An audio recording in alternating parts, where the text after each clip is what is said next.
Hello, welcome to Fasting and Cantin Ketogenic Diet for Type 1 Diabetes. My name is Catherine Witherell, and I am on my 13th day of fasting, complete water fasting. And before we get started, I'd like to read you the Bible verse of the day. Last time, I think it was a pretty long section, so it's going to be really short this time. Matthew 6. I'm reading out of the NLT version of the Bible. Matthew 6, verse 16.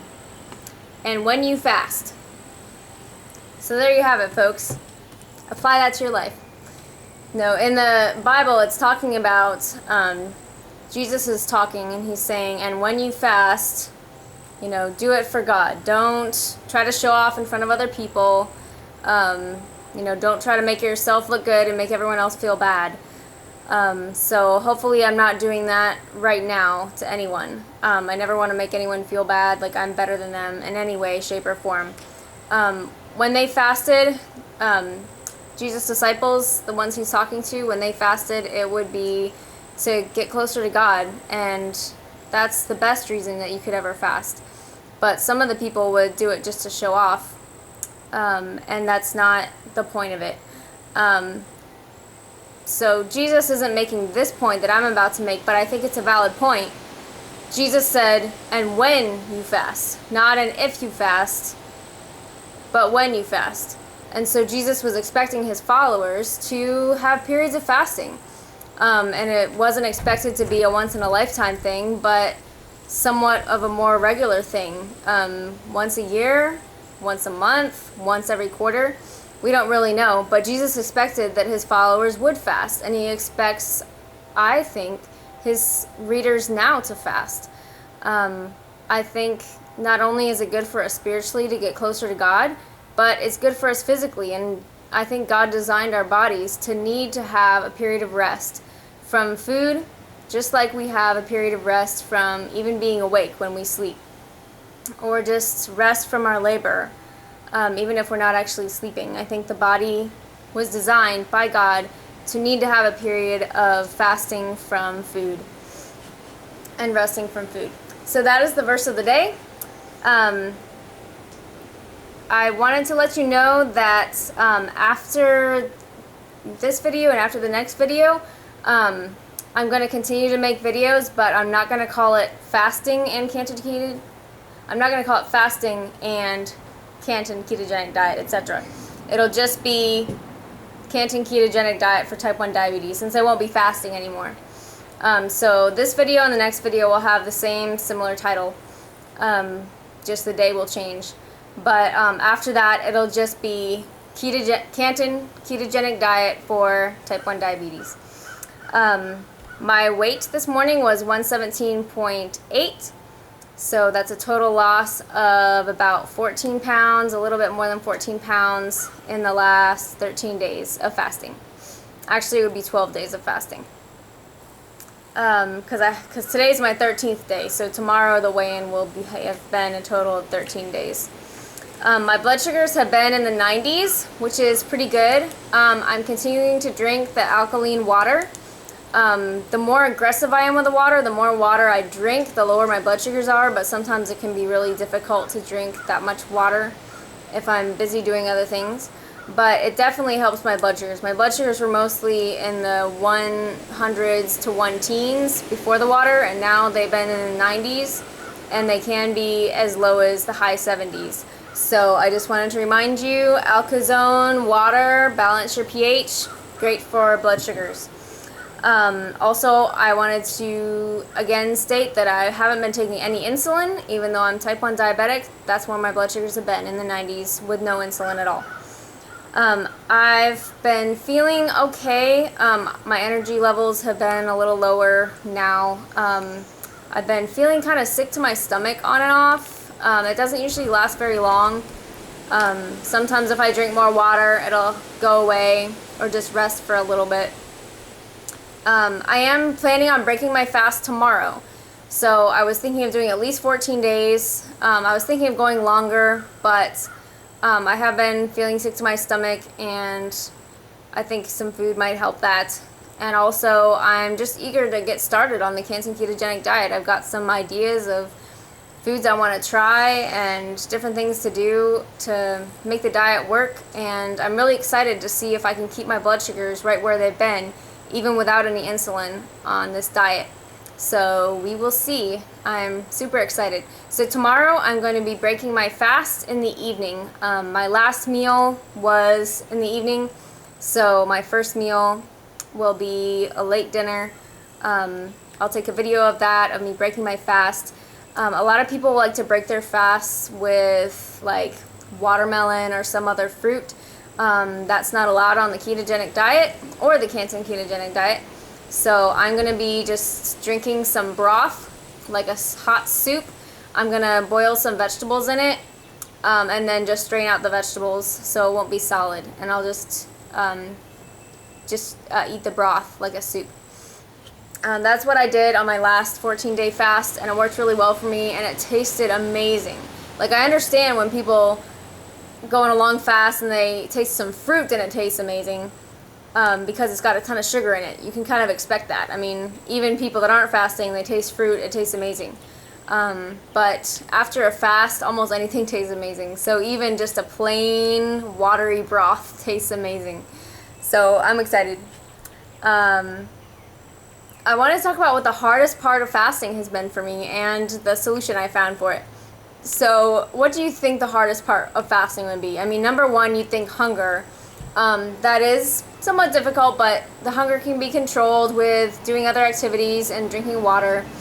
Maybe the deprivation, or just other people are eating around you and you can't eat and it's awkward. It hasn't been too bad for me because I don't work full time. Maybe if I did and I was around people all the time during lunch, then it would be really difficult. But I'm mostly just around my family, so that part hasn't been really hard for me. Maybe it is for some other people. Just the comfort of having food. I think that was the hardest part of my last fast, was just food is comfort, whether you realize it or not. And just to take that comfort away can be really difficult. Another thing that might be hard would just be the sectioning off of the day. You know, you have before breakfast and after breakfast. You have, oh, we'll do it before lunch, we'll do it after dinner. Our meals kind of break up our day, and our whole day kind of centers around when we're going to eat and when we're not going to have to eat. And so sometimes not having that can almost seem like living without a clock or something. Like if you've ever spent a few days with no watch or no clock, no idea what time it is, it's kind of weird and surreal. So that's somewhat what it's like with fasting sometimes. But none of those things were the hardest thing for me. The hardest thing for me was simply the horrible taste I have in my mouth all the time. You'd think you'd have just a neutral taste with not eating anything but water. But in reality, and most people will tell you this that have fasted, that it's just a really bad taste in your mouth. It's described as metallic. It's not quite that bad. It's kind of different than metallic, but it's definitely not pleasant at all. I've tried the Tom's of Maine toothpaste, which is a fluoride-free toothpaste. I don't like it anyway, even while I'm brushing, and immediately after brushing, it's like I didn't brush. The taste is right back, so that didn't work for me. I tried brushing just with a regular fluoride toothpaste, because even though the fluoride's bad for you, I just was so desperate to get the taste out of my mouth, but that really didn't help. So I've actually been making toothpaste for my kids. My daughter's teeth were yellowing when she was like 2.5 years old. So I stopped using the toothpaste that I had been using and started making my own, and her teeth whitened right back up within a month. So I've been continuing to make that for her, and I've used it on and off as well. So I decided to try that homemade toothpaste, and sure enough, it's the only thing that really put a dent in the bad taste in my mouth. It's still there, but it's not nearly as bad.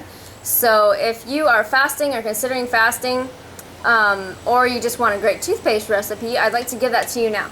So my toothpaste recipe, and I'll give you these to you everything is in half tablespoons. So you just take a half tablespoon measuring spoon and just scoop everything out of that one thing. And if you want to double the recipe, just use did I say tablespoon or teaspoon? It's a half tablespoon. And if you want to double it, just use a whole tablespoon. So I took calcium powder, calcium carbonate from Now. That's 5 half tablespoons. Take 5 half tablespoons of that, put it in a bowl. Oh, I didn't bring my baking soda, but you take 2 half tablespoons of baking soda, add that to the bowl. And then for sweetener, you definitely don't want to use sugar. Some people use xylitol, but even that it'll raise your blood sugar. Not nearly as much as sugar, but it will. So I use erythritol, which has a glycemic index of just 1. Stevia has a glycemic index of like 0. I think sugar is in the 60s or 70s. I'm not sure. Xylitol is like glycemic index of 12.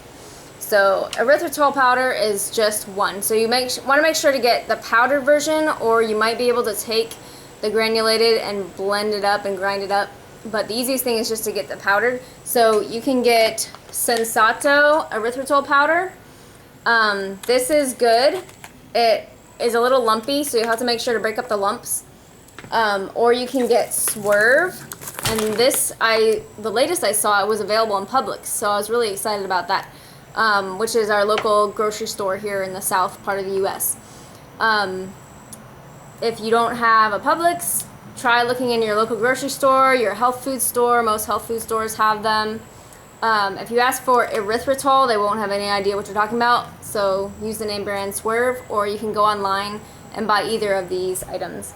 So you take erythritol, and that's 12 half tablespoons of erythritol.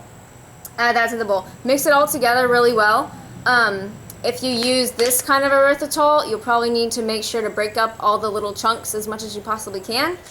If you use Swerve, there are no chunks, and it's super powdery, so you'll probably end up with a little bit of powder in the air. But it's not as chunky.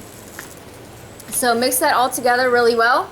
Then you add 6 half tablespoons of coconut oil and mix that in really well. It'll feel like it's not enough liquid at first, but just mix it all in and it'll be plenty. And make sure your coconut oil is solid but not hard. So if it's too hard, heat it up for a little bit, or just put it under the sun, or just let it get warm for a little bit so it's not super hard.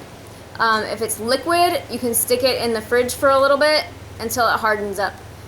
Coconut oil, it basically melts or hardens at room temperature, so it really could be either depending on how hot or cold your house might be.